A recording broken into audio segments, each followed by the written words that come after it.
tak punya. Semua yang ku persembahkan dan ku lakukan bagi Tuhan, memberitakan Injil dan melayani, serta memberi pada yang tak punya. Namun apapun juga itu semua, bila tujuan yang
kuasamu, lindungi hidupku selalu.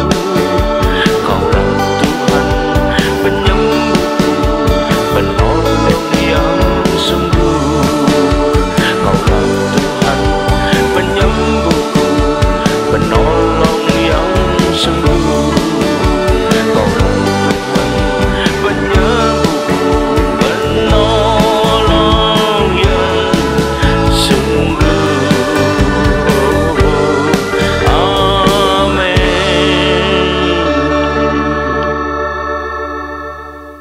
Shalom, saudara, berjumpa kembali saudara kasih Tuhan. Mari kita persiapkan diri kita untuk menerima dan masuk dalam firman Tuhan.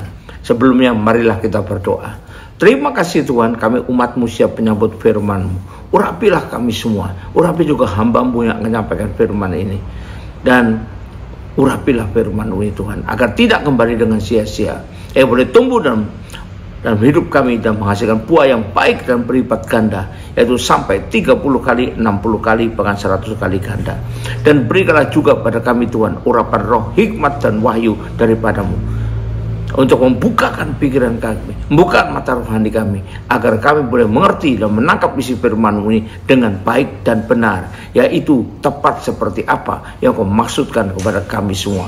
Terima kasih Tuhan, kami siap sambut firman-Mu ini hanya dalam satu nama yang berkuasa, yaitu nama-Mu, Tuhan Yesus Kristus. Haleluya, amin. Nah, sekali lagi shalom dan kasih Tuhan. Mari kita persiapkan diri kita untuk masuk dalam firman Tuhan. Tema dari firman Tuhan pada saat ini saya pilihkan yang bertema kesukaan yang dari Tuhan.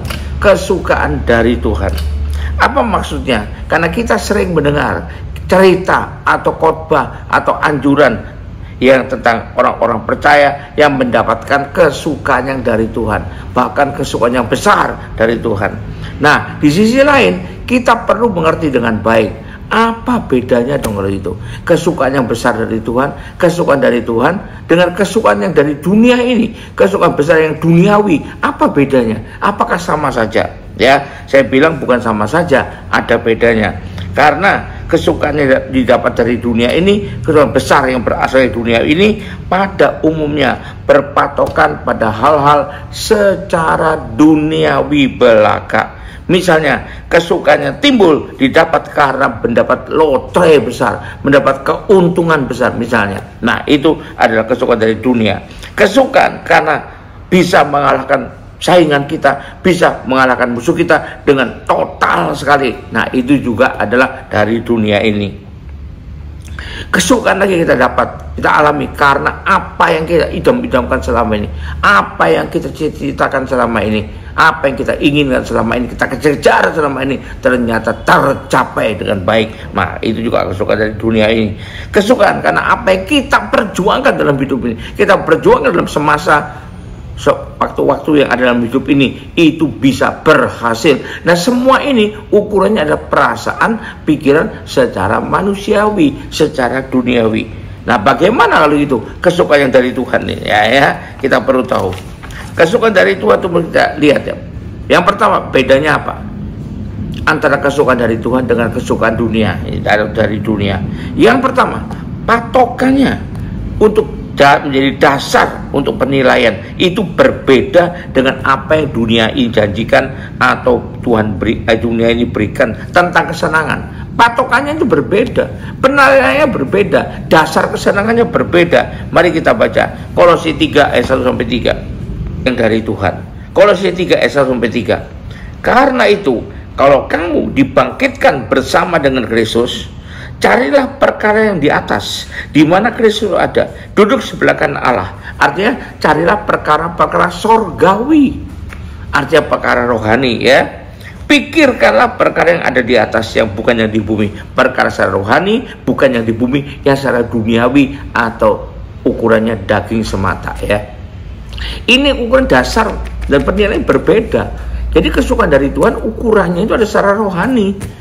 Kesukaan dari dunia ukurannya ada secara manusiawi, secara duniawi. Sebab kamu telah mati dan hidupmu tersembunyi bersama dengan Kristus di dalam Allah. Nah, ini kita baca pertama. Yang kedua kita baca di kitab Galatia 5 ayat 24. Galatia 5 ayat 24. Barang siapa menjadi milik Kristus Yesus, ia telah menyalibkan daging dengan segala hawa nafsu dan keinginannya. Jadi tidak lagi digunakan sebagai dasar penilaian, dasar pemikiran, dasar merasakan, dasar untuk menentukan apa itu sukacita atau enggak ya. Bukan ya. Jadi kalau yang dari dunia ini atau duniawi, hari ini bisa aja boleh senang, boleh bersukacita, tapi besok bisa lagi kembali pada duka cita. Tidak ada yang menentu kalau dari dunia ini, karena memang tidak bersifat kekal ya, bisa silih berganti. Dan manusia duniawi biasanya tidak pernah puas ya. Saya ulang, kalau misalnya pada saat ini ada seorang bergaji 5 juta sebulan, lalu ingin berjuang mendapatkan misalnya kenaikan pangkat atau apa kenaikan gaji menjadi 10 juta per bulan, waktu itu terkabul, waktu dia terima seperti itu dari atasannya, maka dia bersukacita luar biasa. Tapi berapa lama?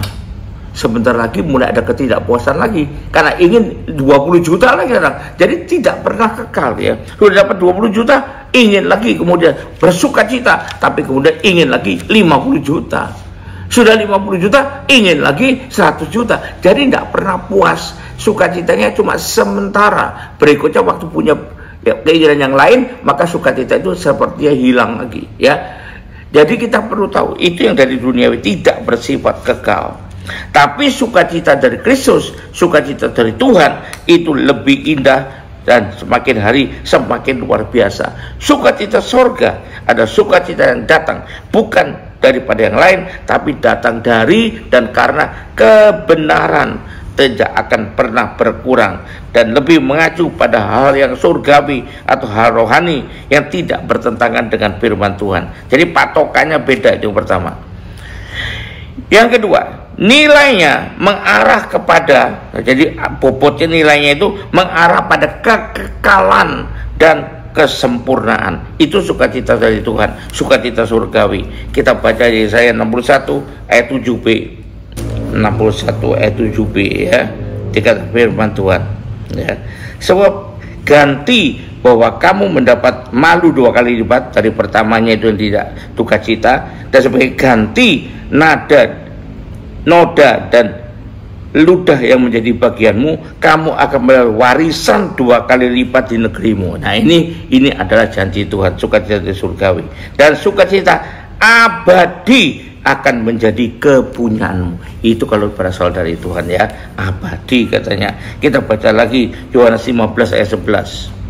Semuanya itu kukatakan kepadamu, supaya sukacitaku ada dalam kamu dan sukacitamu menjadi penuh. Nah, mengarah kepada kekekalan dan kesempurnaan ya. Berikutnya kita baca lagi Galatia 5 ayat 22. Tetapi buah roh ialah kasih, sukacita, damai sejahtera, kesabaran, kemurahan, kebaikan, kesetiaan, kelemah lembutan, penguasaan diri. Tidak ada hukum lain yang menentang tidak ada hukum yang menentang hal ini. Itu salah satunya adalah buah Roh Kudus. Berarti sukacita yang dari Tuhan di sini maksudnya bukan sukacita gembira hanya karena duit mendapat untung besar, bukan hanya karena itu, tapi lebih bersifat mengarah ke depan kesempurnaan dan kekekalan. Karena apa yang diberikan dunia ini itu bersifat pada umumnya sementara. Hampir semua dari dunia sementara ya. Boleh dikatakan umumnya sementara. Tapi apapun yang Tuhan berikan itu lebih mengarah bersifat kekekalan dan menuju kepada kesempurnaan ya. Jadi mengarahnya kepada kekekalan dan kesempurnaan. Itu bedanya ya kalau sukacita dari Tuhan. Yang ketiga, bahwa kemudian kita harus melihat sukacita dari Tuhan itu berhubungan erat dengan iman dan pengalaman rohani. Berhubungan erat dengan iman dan pengalaman rohani. Jadi antara iman, kalau kita iman kita kuat, maka hubungannya dengan sukacita dari Tuhan bisa kita dapatkan dengan lebih baik lagi ya. Pertama kita baca Yesaya 9 ayat 2. Engkau telah menimbulkan banyak sorak-sorak dan sukacita yang besar ya. Mereka telah bersukacita di hadapanmu dari Tuhan karena engkau punya huruf besar. Jadi engkau yang bikin sukacita, membuat mereka bersorak-sorak di hadapanmu. Artinya ini sukacita yang dari Tuhan. Seperti sukacita di waktu panen. Ayat 2 ya. Seperti sukacita di waktu panen, seperti orang bersorak-sorai di waktu membagi-bagi jarahan. Loh, bagi jarahan kan duniawi, Pak. Panen kan duniawi. Seperti diumpamakan ya. Jadi kita perlu tahu, maka dampak itu hampir sama tapi beda di sini ya. Berikutnya kita baca Yesaya 35 ayat 10. Dan orang-orang yang dibebaskan Tuhan akan pulang dan masuk Sion dengan bersorak-sorai, sedang sukacita abadi meliputi mereka. Nah ini ya, sukacita abadi meliputi mereka. Artinya apa? Ini semua berhubungan dengan pengalaman rohaninya, pengalaman juga dengan imannya, berhubungan dengan pengalaman rohani. Maka saya katakan, sukacita dari Tuhan itu berhubungan erat dengan iman dan pengalaman rohani. Mari kita baca lagi pasal 51 ayat 10. Pasal 51 ayat 10 dikatakan, bukankah engkau yang mengeringkan laut, air samudera yang hebat, yang membuat laut yang dalam menjadi jalan, supaya orang-orang yang diselamatkan dapat menyeberang, maka bersukacitalah mereka akan diselamatkan. Itu apa namanya? Tuh namanya pengalaman rohani bersama dengan Tuhan. Nah ini ya, masih banyak ayat lain tapi tidak usah kita baca semua. Kita baca di Perjanjian Baru di Kolose 1 ayat 12. Dan mengucap syukur dengan sukacita kepada Bapa yang melayakkan kamu untuk mendapat bagian dalam apa yang ditentukan untuk orang-orang kudus di dalam kerajaan terang. Nah itu kan pengalaman rohani juga ya. Jadi berhubungan erat dengan iman kepercayaan kita supaya kita mendapat sukacita itu dan dengan pengalaman rohani kita. Ya, Daud menulis juga dalam kitab Mazmurnya pasal 23 ayat 4 yang terkenal, sekalipun aku berjalan dalam lembah kekelaman, aku tidak takut bahaya. Normalnya duniawinya orang kalau lewat lembah kekelaman itu pasti takut bahaya, macam-macam bahaya di sana. Tapi aku tidak takut bahaya. Gadamu dan tongkat malah menghibur aku. Nah, jadi ini pengalaman disertai Tuhan, malah terhibur dia. Itulah sukacita dari Tuhan ya. Nah, jadi kita tahu. Kenapa? Karena imannya kepada Tuhan. Nah itu loh. Aku tidak takut bahaya karena engkau nyertai aku. Itu imannya Daud. Maka malah gada tongkatmu itu menghibur aku katanya ya. Itu sukacita dari Tuhan. Yang keempat, apa perbedaannya atau cirinya daripada yang beda dengan dunia, aku dari dunia? Tetap saja walaupun dapat suka dari Tuhan, walaupun katakan suka itu kekal, tetapi tidak pernah terjadi bahwa tidak pernah akan ada masalah lagi, tidak pernah ada persoalan lagi yang akan datang. Tidak pernah begitu. Tetapi karena sukacita abadi, walaupun ada masalah tetap bisa bersukacita karena imannya itu tadi ya. Nah mari kita lihat Wahyu 3 ayat 10. Nah, firman Tuhan mengajarkan pada kita Wahyu 3 ayat 10. Karena engkau menuruti firmanku untuk tekun menantikan aku. Tekun itu menantikan Tuhan itu setia dan beriman ya, percaya kepada Tuhan, maka aku pun akan melindungi engkau dari hari pencobaan yang akan datang atas seluruh dunia untuk mencobai mereka yang diam di dalam bumi. Maka bersukacita mereka, sukacita dari Tuhan. Kenapa? Ada pengalaman rohani, yaitu dilindungi Tuhan dari penghakiman yang akan tiba ya. Lalu kita baca lagi pasal 2 ayat 10. Jangan takut terhadap apa yang harus kau derita.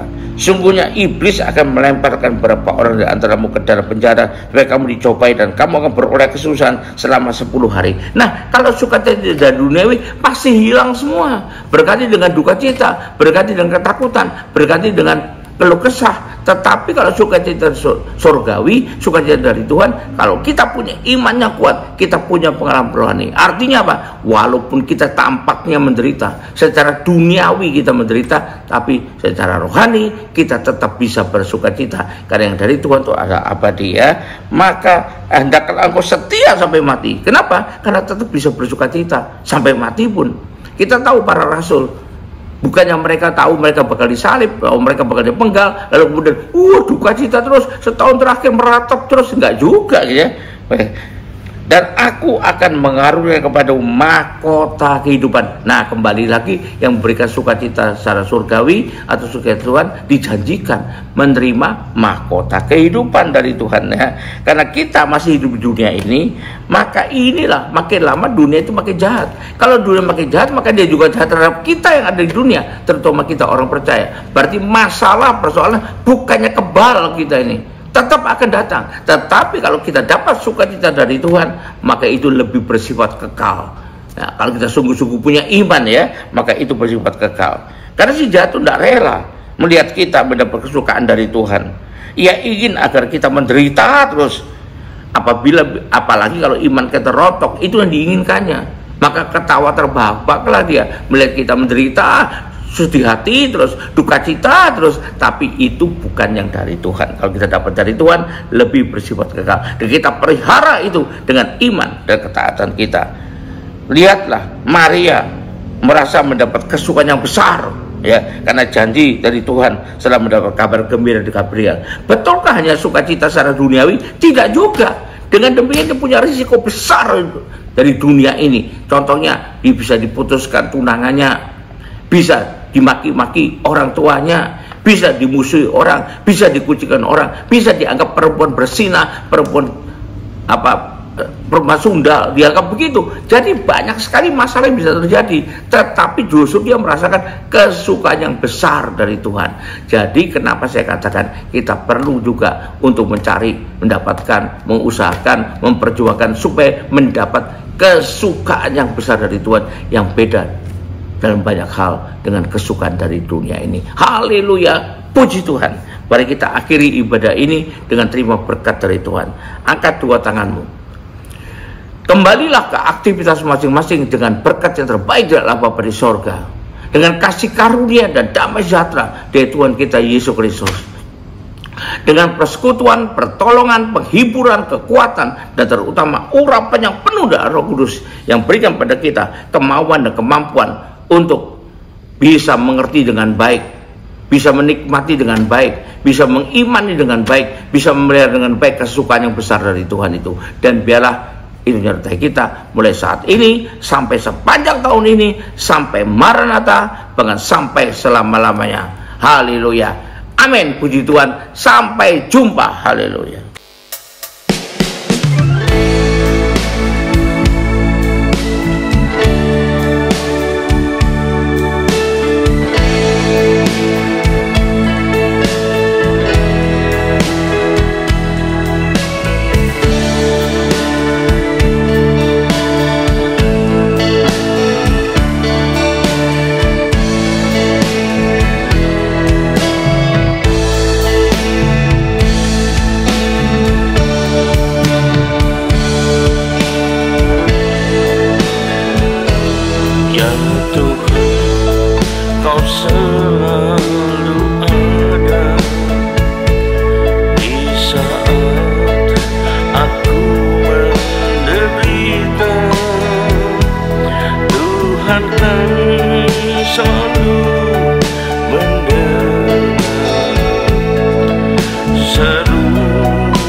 selalu menyertaiku. Ku mau naikkan syukurku dan selalu menyembahmu, karena Kau yang Maha mulia, sekarang dan selamanya. Kau tunjukkan jalanmu dan menuntun tiap langkahku. Engkau tak pernah tinggalkanku, selalu menyertaiku. Ku mau naikkan syukurku dan selalu menyembahmu, karena Kau yang